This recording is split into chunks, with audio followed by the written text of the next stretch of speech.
नमो नमः। प्रवाचिका अहंतया जोशी अत्र समेषां स्वागतम्। एषा कथा श्रीमान योगी पुस्तकात् उद्धृता अस्ति। सप्तमभागस्य 19 कथा एषा। अस्तु तर्हि आरंभं कुर्मः। पावसाळा संपला. गडावरून सर्व छावण्यांना हुकूम सुटू लागले. फौजा गोळा होऊ लागल्या. नवरात्राचे घट बसले. गडावरच्या देवीसमोर दररोज बकरे पडत होते. निश्चलपुरी कवी कलश हे राजांच्या यशासाठी नवग्रह शांती करण्यात मग्न झाले होते. शस्त्रपूजेचा दिवस उजाडला. राजसदरेवर शस्त्रपूजा झाली. सारी सदर नानाविध शस्त्रांनी सुशोभित झाली होती. राजारामांचा हात धरून संभाजीराजे त्यांना शस्त्रे दाखवित होते. त्यांचे वैशिष्ट्य राजारामांना समजावून सांगत होते. राजसदरेवर पूजेला लावलेल्या हत्यारात अनेक नामांकित शस्त्रेही होती. त्यात बाकदार फिरंग, सैफ, जमदाड, गुप्ती, पट्टा, कट्यारी, भाले, बर्चा, वाघनख अशी नानाविध शस्त्रे होती. अनेक तलवारीच्या मुठी आपल्या देखणेपणाने लक्ष वेधून घेत होत्या. राजारामांना सर्व दाखवीत संभाजीराजे खास बैठकीजवळ आले. लोड गिरद्याच्या बैठकीवर राजांची खास शस्त्रास्त्रे ठेवली होती. त्यात राजारामांची, संभाजीराजांची ढाल तलवारही होती. संभाजीराजे छोट्या तलवारीकडे बोट दाखवीत म्हणाले, बाळराजे, ती पहा तुमची तलवार. पण राजारामांचे लक्ष रत्नजडीत मुठीच्या तलवारीकडे खेळले होते. त्या तलवारीचे पाते तळपत होते. शेजारीच तांबड्या मखमलीचे रत्नजडीत म्यान उभे होते.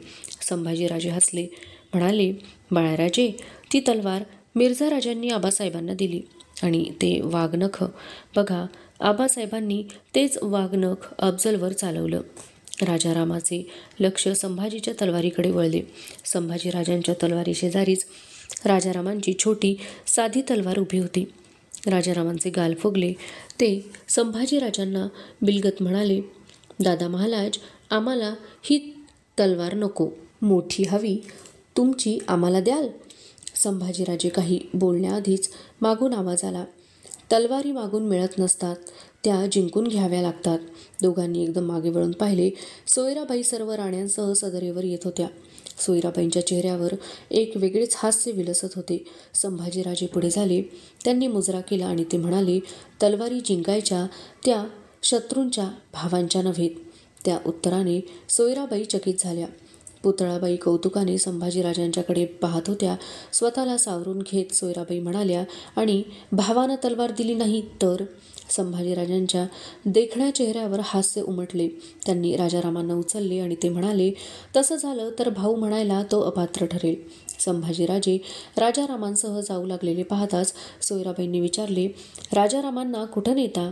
मागे वळून संभाजीराजे म्हणाले, निश्चलपुरींच्या होमाची समाप्ती आहे, प्रसाद घ्यायला त्यांनी बोलावलं आहे. बाळराजे दिसेनासे होताच न राहून पुतळाबाई बोलून गेल्या, दृष्ट लागावी अशी जोडी आहे, एकमेकांवर भारी जीव. सोयराबाईंची तिखट नजर पुतळाबाईंच्या वर खेळली आणि पुतळाबाईंचे शब्द जिथल्या तिथे विरले. सोयराबाई म्हणाल्या, जाणत्यांची हुशारी आणि नेणत्यांचा भाबडेपणा यांची गल्लत अशीच होते. पुतळाबाई पुढे झाल्या. त्यांनी दासींना खूण केली. पूजेचे तबक बैठकीवर ठेवले गेले. शस्त्रांवर हळदी कुंकू पडू लागले. गडावर गडबड उडाली होती. हत्ती टाक्याच्या मैदानात, होळी मैदानात राजांची अश्वपथके उभी होती. राजे कपडे करून देवघरात गेले. देव्हाऱ्यात कमरे एवढ्या उंचीच्या सुवर्ण समया प्रज्वलित झाल्या होत्या. रत्नजडीत देव्हाऱ्यात भवानीची मूर्ती उभी होती. नवरात्राच्या घटावर फुलांच्या माळा सोडल्या होत्या.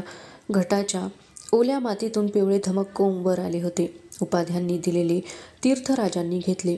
हाती दिलेले कोंब टोपावर खोवले. पाठीमागे उभ्या असलेल्या संभाजींनी, राजारामांनी राजांचे अनुकरण केले. राजे देवघराबाहेर आले. महालात सोयराबाई, सगुणाबाई, काशीबाई, पुतळाबाई उभ्या होत्या. सर्व राण्यांनी राजांना ओवाळले. राजे सोयराबाईंना म्हणाले, राणीसाहेब, आमच्या दोन्ही छाव्यांना आम्ही गडाखाली घेऊन जातो. उद्या मासाहेब गडावर येतील. त्यांच्याबरोबरच दोघे परततील. काही न बोलता सोयराबाईंनी राजांच्या पुढे तलवार केली. राजांनी ती मस्तकी लावून आपल्या दुशेल्यात खवली. तबकातील आपली कट्यार उचलली. ती डाव्या बाजूला खवली. राजांचे लक्ष पुतळाबाईंच्याकडे गेले. राजारामांच्या आणि संभाजीराजांच्या तलवारी घेऊन त्या उभ्या होत्या. संभाजीराजांची तलवार त्यांनी उघडली. संभाजीराजे पुढे झाले. तेवढ्यात राजे म्हणाले, थांबा राणीसाहेब, शंभूराजांची तलवार बाळराजांच्या दुशेल्यात घाला, पाहू कशी दिसते. आम्हाला पाहायचे आहे. संभाजीराजांनी आपली तलवार उचलली आणि राजारामांच्या दुशेल्यात अडकविली. तलवारीचे टोक जमिनीला भिडले होते. गोंधळलेले राजाराम सर्वांच्याकडे पाहत होते. पुतळाबाईंच्याकडे जाण्यासाठी त्यांनी पाऊल उचलले. तलवार जमिनीला घासत होती. वजनदार तलवार डाव्या हाताने तोलत नव्हती. साऱ्या महालात हसण्याचा आवाज उठला. पुतळाबाईंनी राजारामांना जवळ घेतले. संतापलेले राजाराम म्हणाले, आईसाहेब, आम्हाला ही तलवार नको. पुन्हा सारे हसले. राजारामांच्या दुशेल्यातील तलवार काढीत पुतळाबाई म्हणाल्या, आम्ही मोठे झाल्यावर घालू म्हणावं. राजे हसले. पण तेव्हा शंभूराजे पण मोठे झाले असणारच ना. संतप्त सोयराबाई जागच्या जागी ताठरल्या नजरेने सारे पाहत होत्या. संभाजी राजाराम शस्त्रसिद्ध झाले. राजे सोयराबाईंना म्हणाले, राणीसाहेब, आम्ही मोहिमेला जाऊन येतो. माँसाहेब गडावर येतील, त्यांची काळजी घ्या. राजे सदरेवर आले. सर्वांचे मुजरे घेऊन राजे होळी चौकातल्या पालखीत बसले. पालखी उचलली गेली. नौबत चढली. राजे गडाखाली उतरू लागले. पाचाडला जिजाबाईंना भेटून आपल्या फौजेसह राजे दक्षिणेकडे निघाले. राजे सरळ साताऱ्याला गेले. साताऱ्याच्या मुक्कामात राजांना पहिली आनंदाची बातमी कळली. राजांच्या फौजांनी पांडवगड काबीज केला होता. राजांच्या फौजा साताऱ्याला येऊन मिळत होत्या. साताऱ्याच्या मुक्कामात राजांनी बाळाजी चिटणीसांना पालखी बहाल करून त्यांच्या सेवेचा गौरव केला आणि ते कारवार प्रांतावर फौजेसह चालून गेले. बेहलोल खान आजारपणामुळे मिरजेला तळ देऊन होता, त्यामुळे त्याची भीती राजांना नव्हती. राजांचे एक सैन्य महाडकडे मोगल व सिद्धी यांच्यावर जरब बसवीत होते. दुसरे साताऱ्याला होते. तिसरी फौज बंकापूर भागात दौडत होती आणि खुद्द राजे कारवारपासून 1.5 दिवसाच्या मुक्कामावर असलेल्या कुद्रा गावी होते. राजांची बरीच अशी फौज खुद्द हुबळीकडे गुंतली होती. फौजेच्या हालचालीच्या बातम्या राजांना कळत होत्या. राजांचे सरदार विठोजी शिंदे चंदगड रणांगणी पडल्याची बातमी राजांनी कुदरा मुक्कामी असताना ऐकली. त्याच कुदरा मुक्कामात माहीमाजी शिंदे याने सर्जा खानाला गाठून त्याला मारून विठोजी शिंद्यांच्या मरणाचा बदला घेण्याचीही बातमी राजांनी ऐकली. जवळजवळ 3 महिने विजापूरकरांच्या मुलुखात काढून पुरेपूर लूट मिळवून शिवाजीराजे रायगडावर परतले. अधुना सप्तमभागस्य विंशतिः कथा एषा. मध्यरात्रीच्या सुमारास राजे गडावर आले. राजे गडावर येत असल्याची वर्दी आधी 1.5 प्रहर आली होती. गडावर भरपूर थंडी उतरली होती. गार वारे वाहत होते. अंगावर शाल लपेटून पुतळाबाई गंगासागराच्या मनोऱ्यात उभ्या होत्या. हत्ती टाक्याकडे वारंवार त्यांचे लक्ष जात होते. शेजारी मनोहारी उभी होती. पालखी दरवाजाजवळचे पलोते वाऱ्यावर फरफरत होते. पहारेकरी जागरूकतेने उभा पहारा देत होते. गडावर सर्वत्र शांतता दिसत होती. बाजारपेठ, होळी चौक, बाले किल्ल्याच्या तटानजीक असलेले चौकी पहारे यांच्या जळत्या मशालींची जागा सोडली तर गड कसा अगदी शांत होता. ते गूढ रम्य वातावरण पाहत असता मनोहारी म्हणाली, राणीसाहेब. पुतळाबाईंनी नजर फिरवली. गडावरच्या रस्त्यावर पलोते दिसू लागले. 5-50 पलोते होळी चौकाकडे चालत होते. पुतळाबाई वळत म्हणाल्या, मनू, तू पुढं हो. थोरल्या राणीसाहेबांना वर्दी देऊन खाशा महालात चल. तोवर मी आलेच. पुतळाबाई मनोहारीसह 7 महालात आल्या. पुतळाबाई आपल्या महालाकडे वळल्या आणि मनोहारी सोयराबाईंना वर्दी देण्यासाठी चालली. राजे आपल्या महालापाशी आले. बरोबर अनाजी, मोरोपंत, बाळाजी ही मंडळी होती. बाहेर थंडी असूनही राजांचा चेहरा घामाने डवरला होता. श्वास जड भासत होता. महालाच्या दरवाजाशी सर्वांना निरोप देत राजे म्हणाले, आता आम्ही विश्रांती घेतो. सकाळी भेटू. साऱ्यांनी मुजरे केले. राजे महालात आले. महालात कोणी नसेल या समजुतीने राजे उद्गारले, जगदंब. आणि त्याच वेळी मनोहारी पुढे झाली. राजांनी आपला जिरेटोप मनोहारीच्या हाती दिला. मनू, थोरल्या राणीसाहेब, त्यांची तब्येत बरी नाही. काय होतंय? डोकं दुखतं. आणि माँसाहेब. पुतळाबाई महालात प्रवेश करीत म्हणाल्या, त्यांना झोप लागली होती, उठवलं नाही. बरं केलं म्हणत राजे मंचकावर बसले. पुतळाबाई पुढे झाल्या. अधीरपणे त्यांनी विचारले, बरं नाही का? हां, थोडा ज्वर असावंसं वाटतं. होईल कमी. मग अपरात्री चालत कशाला यायचं?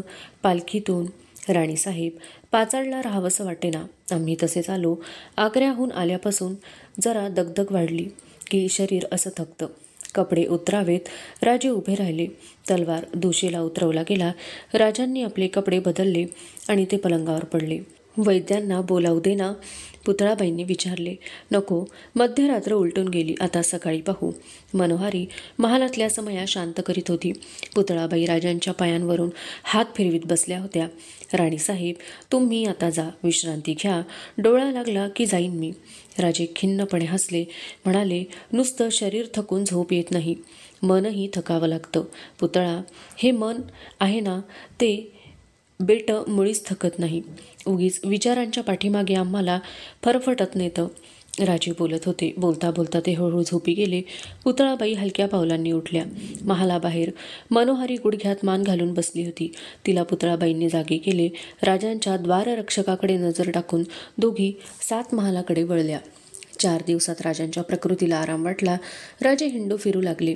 या विश्रांतीच्या काळात राजे कारवार प्रांतातून आणि इतर भागातून आलेल्या लुटीचा तपशील पाहत होते. सायंकाळच्या वेळी राजे जगदीश्वर दर्शनासाठी जायला निघाले असताना मोरोपंत महालात आले. महाराज, नाशकाहून थैली आली आहे. कुणाची? आपले उपाध्याय अनंत भट्ट कावळे यांची. राजांनी हात जोडले. ते म्हणाले, क्षेम आहे ना? जी. काशीचे विद्वान पंडित गागा भट्ट आपल्या भेटीसाठी गडाची वाटचाल करीत आहेत, असं त्यांनी कळविलं आहे. गागा भट्ट म्हणजे साक्षात वेदो नारायण असा त्यांचा लौकिक आहे. आमचं भाग्य मोठं म्हणून या माणसाचं दर्शन घडतं. मोरोपंत, गागा भट्टांच्या स्वागतासाठी आमचे राजपुरोहित लवाजम्यानिशी नाशकाला रवाना करा. त्यांना उचित सन्मानानं गडावर घेऊन यायची व्यवस्था करा. गागा भट्टांच्यासाठी पालखी लवाजमा नाशकाला रवाना झाला. गागा भट्टांच्या स्वागतात उणीव राहू नये म्हणून राजे जातीने लक्ष देत होते.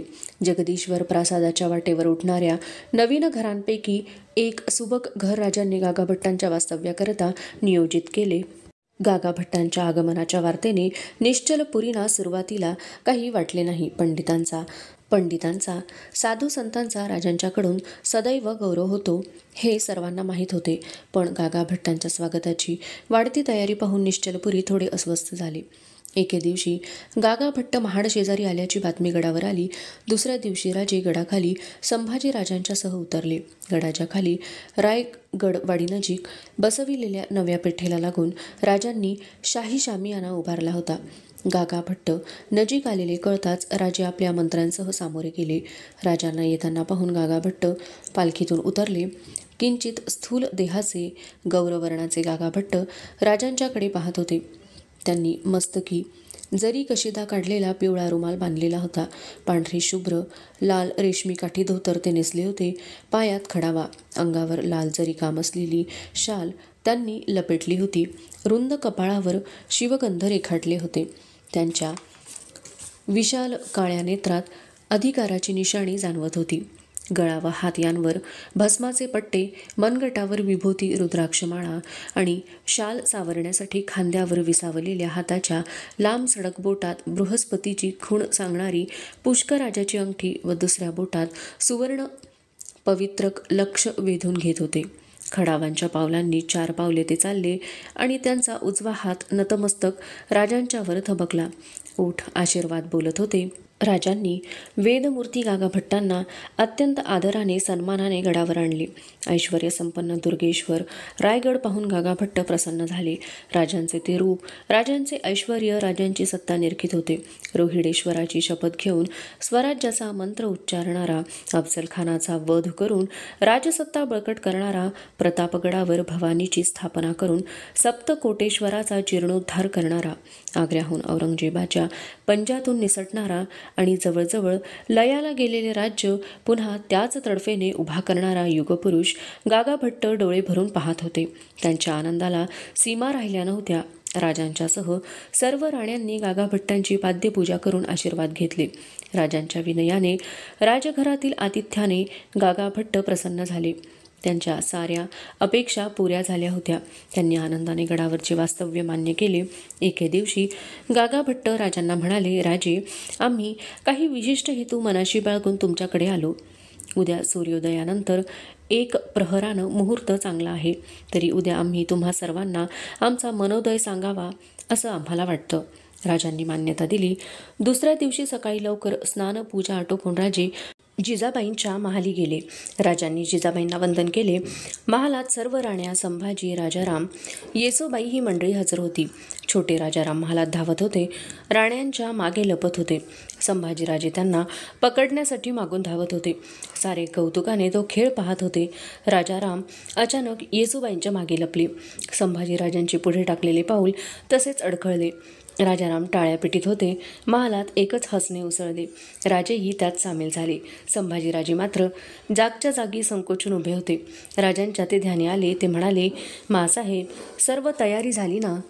हो बाबा, एवढा थोर पुरुष आपणहून गडावर आला, त्याच्या मनात काय आहे कोण सांगणार, पण ते ऐकायला जीव उतावळी झाला आहे बघ. पुतळाबाईंनी जिजाबाईंना हात दिला. राजे संभाजी राजारामांसह पुढे झाले. सारी मंडळी राजसदरेत आली. अनाजींनी प्रसंगाला उचित अशी राजसदर सजविली होती. मोरोपंत, बाळाजी ही मंडळी अदबीने उभी होती. गागाभट्टांच्यासाठी उच्चासन मांडले होते. त्या आसनाच्या डाव्या बाजूला अशा बैठकीवर जिजाबाईंच्या शेजारी राजे बसले. लगतच्या बैठकीवर संभाजीराजे राजारामांसह बसले.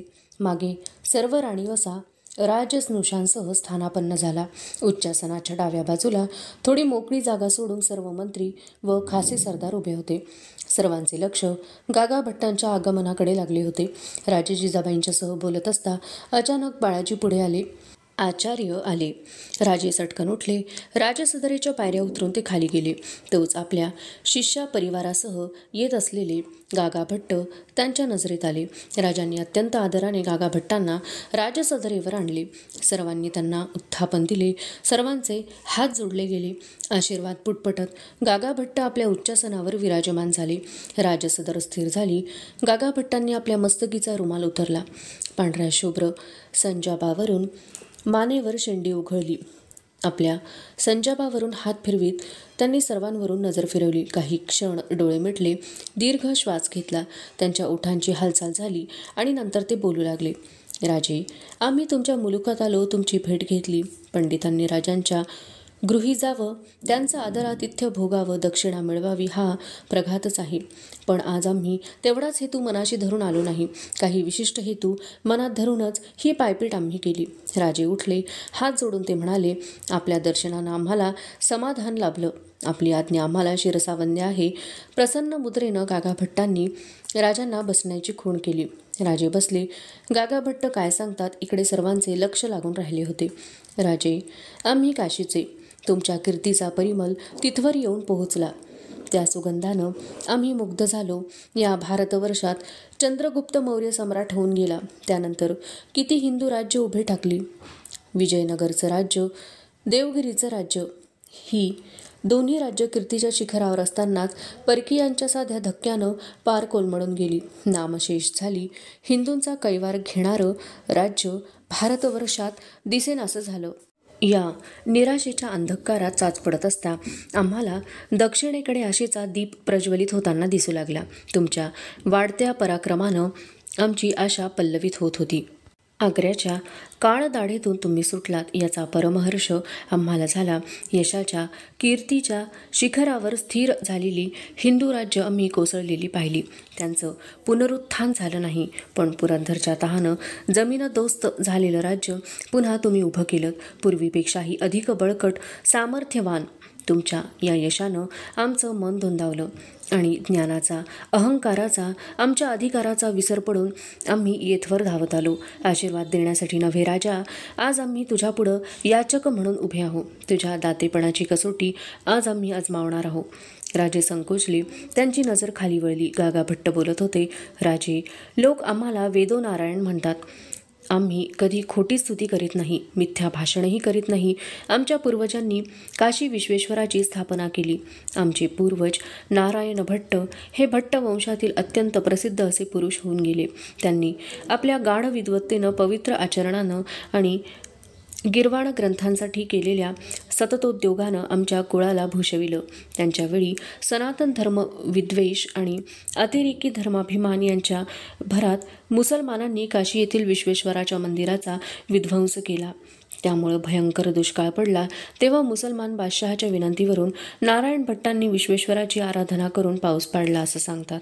नारायण भट्टांनी विश्वेश्वराचं मंदिर पुन्हा उभारलं. गागाभट्टांचा आवाज किंचित नरम झाला. आम्ही त्याच नारायण भट्टांचे वंशज, थोर मीमांसक, प्रकांड पंडित, वेदांत सूर्य असा आमचा लौकिक. गागा भट्ट खिन्नपणे हसले. पण आम्ही आमच्या डोळ्यांनी विश्वेश्वराच्या मंदिराचा विध्वंस पाहिला. त्या पुरातन पवित्र मंदिराच्या शिलाखंडांनी औरंगजेबानं उभारलेली मशीद पाहिली. आमची तपश्चर्या, आमचं ज्ञान ते थांबवू शकलं नाही. ना आमच्या वेदांना विहिरीच्या तळाशी गेलेल्या विश्वेश्वराला पृष्ठभागी आणण्याचं सामर्थ्य लाभलं.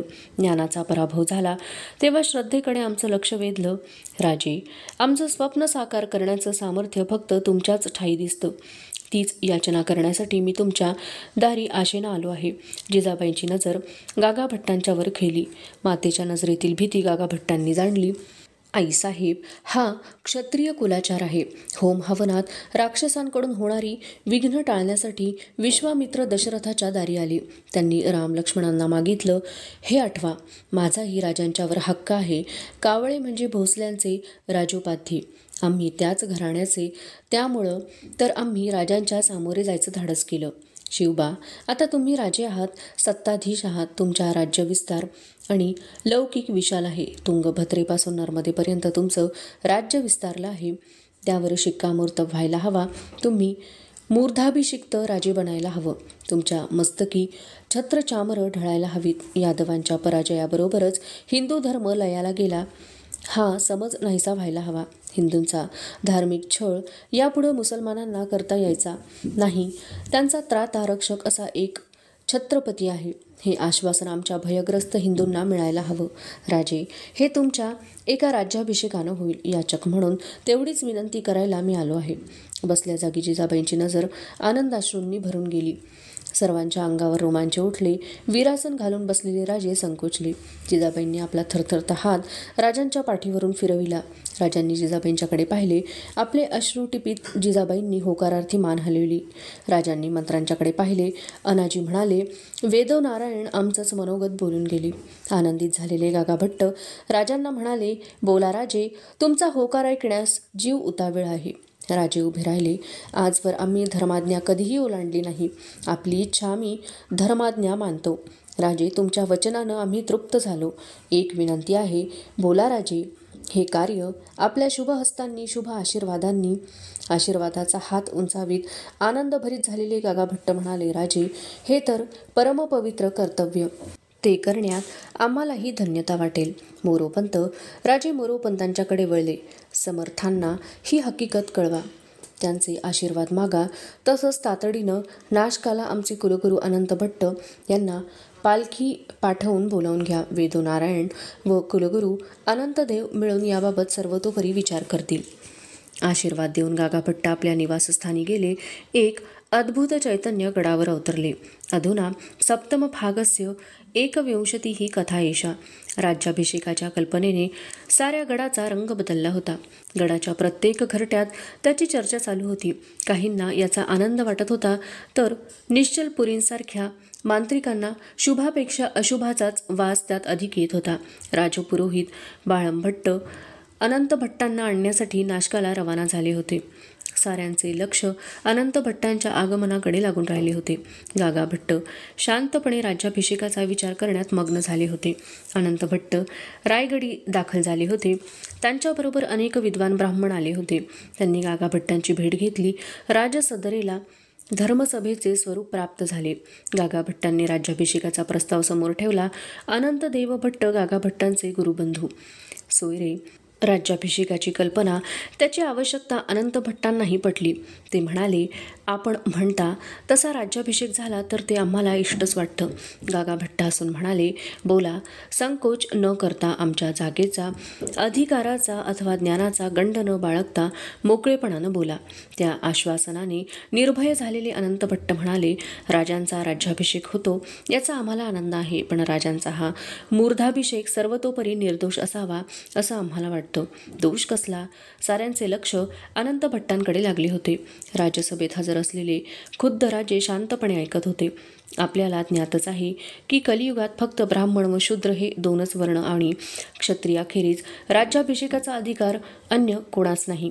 गागा भट्टांच्या चेहऱ्यावर प्रसन्न हास्य विलसले. अनंतदेव आपलं भट्ट घराणं नेहमीच धर्मशास्त्रात श्रुतीसंमत अशा युगानुकूल निर्णयाची स्थापना करीत आला आहे. लग्न झालेला दत्तक चालतो हा निर्णय भट्ट घराण्याचा, तसाच बहिणीचा गोत्रज म्हणून वारसा हाही निर्णय आपल्याच घराण्याचा. तुमची शंका योग्य आहे, पण सर्व राजपूत, क्षत्रिय, राष्ट्रकूट, यादव यांच्या राजवटी या कलियुगाच्या आणि क्षत्रिय म्हणून कलियुगात क्षत्रिय आहेत असं आमचं मत आहे. आणि राजे शिसोदिया कुलोत्पन्न मुळात क्षत्रिय असूनही मागाहून ब्राह्मण झालेल्या महान सुप्तद्रष्ट्या विश्वामित्राच्या कौशिक गोत्राचे ते आहेत. पण संस्कार लोपाचं काय? संस्कार लोप झाला असला तरी तो देशकाल विप्लवामुळे आहे. त्यासाठी प्रायश्चित्त घेऊन संस्कारारंभ करता येतात. अनंत भट्ट त्या उत्तराने समाधान पावले. शिवाजी महाराजांचा व्रतबंध झाला नव्हता. हा मुख्य संस्कार झाला नसल्याने कुल क्षत्रिय असले तरी ते संस्काराभावाने शूद्र झाले होते. राज्याभिषेकापूर्वी मौंजी बंधन केल्यास देशकाल विप्लवाने जडलेला दोष नाहीसा होईल. हा गागा भट्टांचा विचार अनंतदेवांना पटला. एकच शंका शिल्लक राहिली होती, ती अनंतदेवांनी बोलून दाखवली.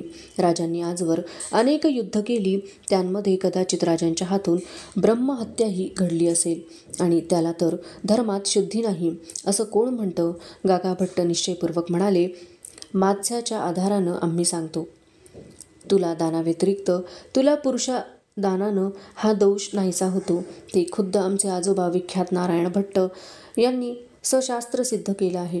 गागा भट्टांनी सर्वांच्या शंका दूर केल्या. राज्याभिषेक निर्दोष बनतो याची अनंत भट्टांना खात्री पटली.